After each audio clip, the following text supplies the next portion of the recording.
Baik, Dewan Juri yang saya hormati, rekan-rekan yang saya banggakan, di sini saya akan membahas tiga hal, yaitu pertama definisi, kedua argumentasi, dan ketiga keterkaitan. Baik, di sini kami dari OG dengan tegas mengatakannya bahwasannya kami dari tim OG sangat-sangat mendukung mosi kali ini, yaitu Dewan ini percaya bahwa lembaga amal tidak seharusnya menerima uang dari para donor yang mereka anggap itu tidak bermoral. Baik, Dewan Juri, sebelum kita melangkah lebih jauh, mari kita definisikan apa yang dimaksud dengan para donor yang mereka tidak yang mereka anggap tidak bermoral. Nah, donor yang tidak bermoral yaitu yang mana mereka adalah orang yang tidak bisa bertanggung jawab Dewan Juri dan bahkan memiliki uang yang tidak jelas asal usulnya itu dari mana. Dan hal ini kita bisa lihat dari negara kita sendiri yang mana banyak kasus, dan juga kita harus benar-benar yakin bahwasanya orang itu jujur dan orang itu tidak berbohong. Dan hal itu di Indonesia sendiri banyak yang melakukan terkait pencurian, korupsi, dan lain-lain, seperti korupsi dari pemerintahan, pencurian dari seperti besi, motor, uang, dan lain-lain, dan yang mengakibatkan tidak amanahnya atau tidak yang mana dari lembaga amal tersebut harus melihat dari mana asal usul uang tersebut, Dewan Juri.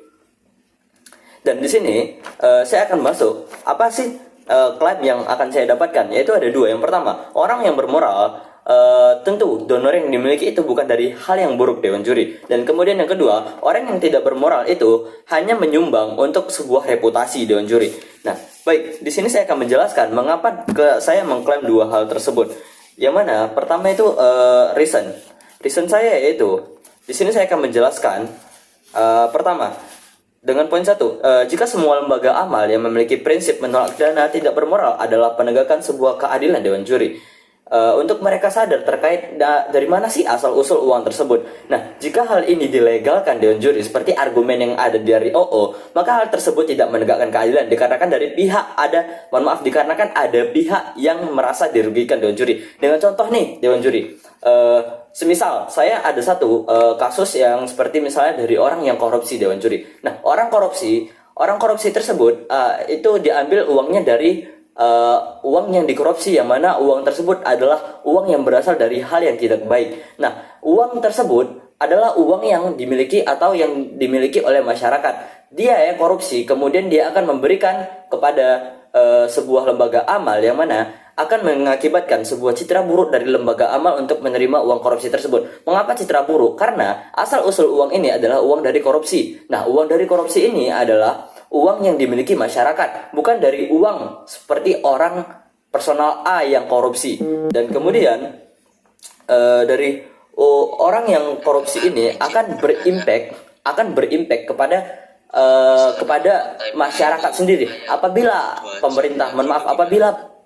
person A atau orang A itu berkorupsi, maka impactnya itu bukan hanya kepada lembaga amal, Dewan Juri, akan tetapi ada impact juga kepada masyarakat yang dirugikan.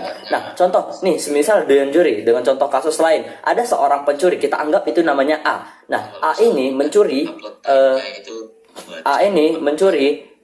semisal kayak dia mencuri sebuah besi. Nah, dia ambil dari pagar rumah orang, Dewan Juri. Nah, apabila dia ambil pagar dari rumah orang, itu akan mengakibatkan apa? Akan mengakibatkan kerugian dari orang tersebut, Dewan Juri. Nah, apabila kerugian, kemudian dia akan mendapatkan semisal kayak 100 juta dia dapatkan dari pencurian sebuah pagar. Nah, 100 juta ini dia akan sumbangkan 20 juta. Nah, ada pihak yang merasa dirugikan, dan apabila hal tersebut diketahui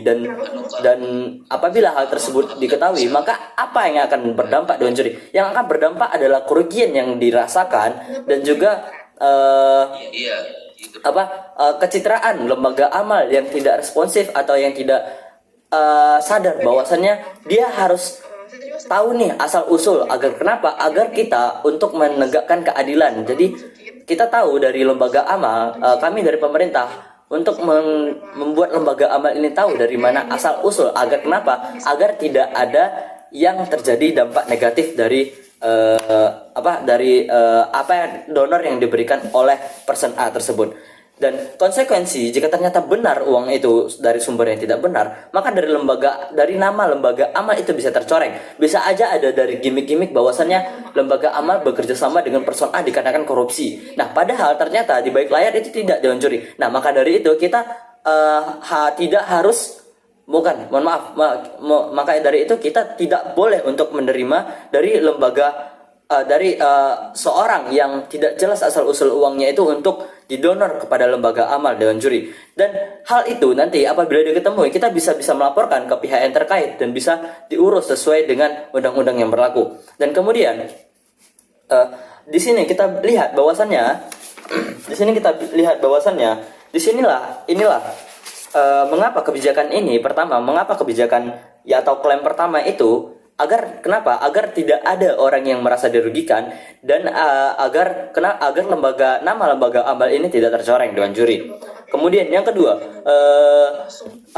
yang klaim kedua di sini, orang yang tidak bermoral itu akan menyumbangkan dengan hanya gimmick-gimmick reputasi. Nah, di sini akan saya jelaskan mengapa. Nah, menolak dan tidak bermoral adalah apabila kita menolak, apabila lembaga amal ini menolak, maka akan ada menegakkan penegakan pasar untuk donor, merubah perilaku mereka hanya untuk mengejar reputasi. Jadi apabila dari lembaga amal ini menolak, maka mereka itu akan mencari cara lain untuk memperbaiki citra baik mereka di depan publik Dewan Juri. Nah, contoh nih, misal saya ada, mohon maaf, kayak person A itu ada terjadi korupsi, dan kemudian itu dia itu seolah-olah menyumbang, dan kemudian direkam dan kemudian di-share di sosial media seperti TikTok, Instagram, yang mana hal tersebut akan mengakibatkan sebuah konflik yang dari respon publik yang besar dari sosial media. Dan bisa apabila mereka itu benar dari uang hal yang baik, itu akan bisa berimpact kepada lembaga amal sendiri, dan hal tersebut bisa juga menjadi reputasi yang menaikkan reputasi, yang mana sehingga orang-orang yang lain yang tidak bermoral ini akan bisa meningkatkan, dan kemudian bisa melakukan korupsi dan pencurian dan lain-lain. Mungkin sekian dari saya, terima kasih.